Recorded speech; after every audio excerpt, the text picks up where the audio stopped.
بسم اللہ الرحمن الرحیم۔ حضرت سلامہ بن اکوع رضی اللہ عنہ کا تنہا ایک جماعت سے مقابلہ۔ غابہ مدینہ طیبہ سے 4-5 میل پر ایک آبادی تھی۔ وہاں حضور اقدس صلی اللہ علیہ وسلم کے کچھ اونٹ چرا کرتے تھے۔ کافروں کے ایک مجمع کے ساتھ عبد الرحمن فزاری نے ان کو لوٹ لیا۔ جو صاحب چراتے تھے ان کو قتل کر دیا اور اونٹوں کو لے کر چل دیے۔ یہ لٹیرے لوگ گھوڑوں پر سوار تھے اور ہتھیار لگائے ہوئے تھے۔ اتفاقاً حضرت سلمہ بن اکوع رضی اللہ عنہ صبح کے وقت پیدل تیر کمان لیے ہوئے غابہ کی طرف چلے جا رہے تھے کہ اچانک ان لٹیروں پر نگاہ پڑی۔ بچے تھے، دوڑتے بہت تھے۔ کہتے ہیں کہ ان کی دوڑ ضرب المثل اور مشہور تھی۔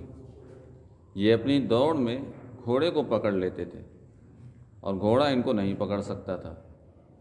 اس کے ساتھ ہی تیر اندازی میں بھی مشہور تھے۔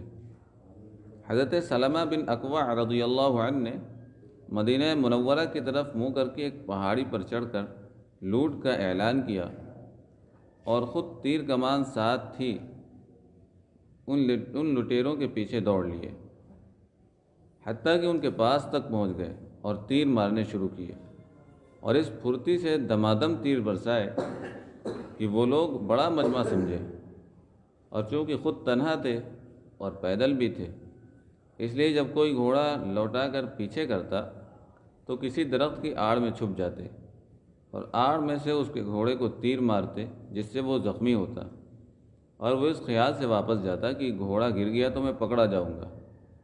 حضرت سلمہ رضی اللہ عنہ فرماتے ہیں، غرض وہ بھاگتے رہے اور میں پیچھا کرتا رہا، حتیٰ کہ جتنے اونٹ انہوں نے حضور صلی اللہ علیہ وسلم کے لوٹے تھے وہ میرے پیچھے ہو گئے، اور اس کے علاوہ 30 برچے اور 30 چادریں وہ اپنی چھوڑ گئے۔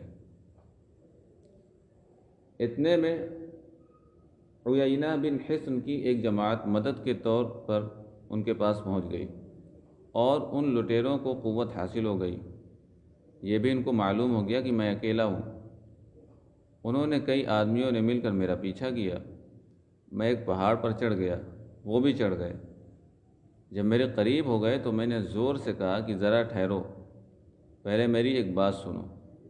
تم مجھے جانتے بھی ہو کہ میں کون ہوں؟ انہوں نے کہا کہ بتا کون ہے؟ میں نے کہا کہ میں ابن الاکوع ہوں۔ اس ذات پاک کی قسم جس نے محمد صلی اللہ علیہ وسلم کو عزت دی، تم میں سے اگر کوئی مجھے پکڑنا چاہے تو نہیں پکڑ سکتا، اور تم میں سے جس کو میں پکڑنا چاہوں وہ مجھ سے ہرگز نہیں چھوٹ سکتا۔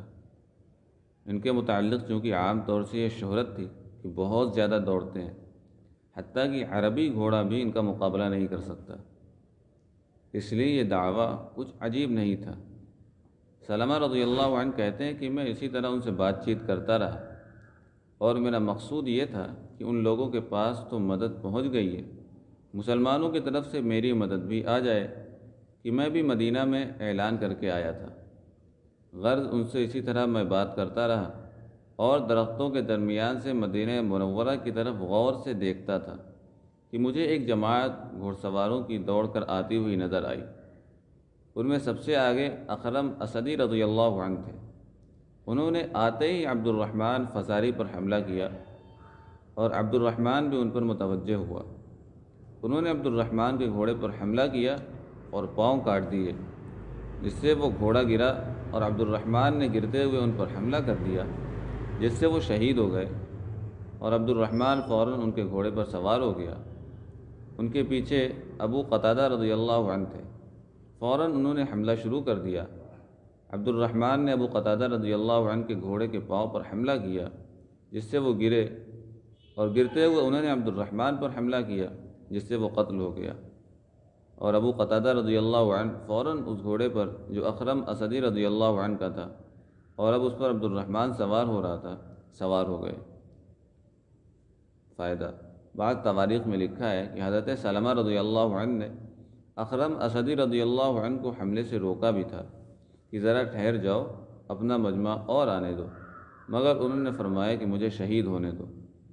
کہتے ہیں کہ مسلمانوں میں صرف یہی شہید ہوئے اور کفار کے بہت سے آدمی اس لڑائی میں مارے گئے۔ اس کے بعد بڑا مجمع مسلمانوں کا پہنچ گیا اور وہ لوگ بھاگ گئے۔ تو حضرت سلمہ رضی اللہ عنہ نے حضور اقدس صلی اللہ علیہ وسلم سے درخواست کی کہ میرے ساتھ 100 آدمی کر دے، میں ان کا پیچھا کروں، مگر حضور صلی اللہ علیہ وسلم نے فرمایا کہ وہ اپنی جماعتوں میں پہنچ گئے۔ اکثر تواریخ سے معلوم ہوتا ہے کہ حضرت سلمہ رضی اللہ عنہ کی عمر اس وقت 12 یا 13 برس کی تھی۔ 12-13 برس کا لڑکا گھوڑ سواروں کی ایک بڑی جماعت کو اس طرح بھگا دے کہ ہوش و حواس گم ہو جائے، جو لوٹا تھا وہ بھی چھوڑ دے اور اپنا بھی سامان چھوڑ جائے، یہ اسی اخلاص کی برکت تھی جو اللہ جل شانہ نے اس جماعت کو نصیب فرمائی تھی۔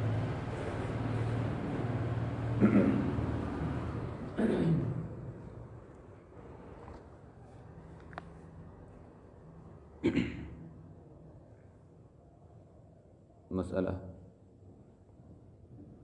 سیر بھر چنے کے عوض میں ترکاری بیچنے والے سے کوئی ترکاری نہیں، پھر گیہوں نکالنے کے لیے اندر کوٹری میں گیا، وہاں سے الگ ہو گیا، تو یہ ناجائز اور حرام ہے، اب پھر سے معاملہ کرے۔